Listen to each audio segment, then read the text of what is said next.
తిప్పేగా తిప్పు.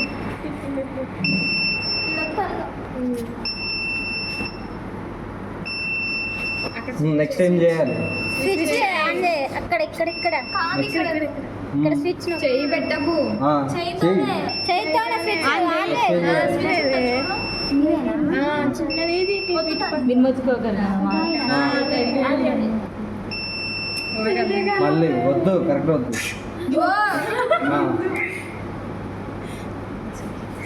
Earth fall thing system వచ్చింది. ఇదేంది?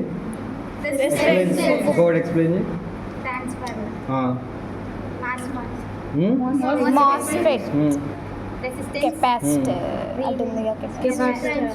Capacitor అదేగా కెపాసిటర్ ట్రాన్స్ఫార్మ్ నుంచి టూ వైర్స్ వస్తాయి, ఒకటి పాజిటివ్ ఒకటి నెగిటివ్. ఇదేమో స్విచ్. నానో ఆడియో నానో అది PCB nano Arduino board. Boards అది బోర్డ్. పీసీబీ బోర్డ్ అది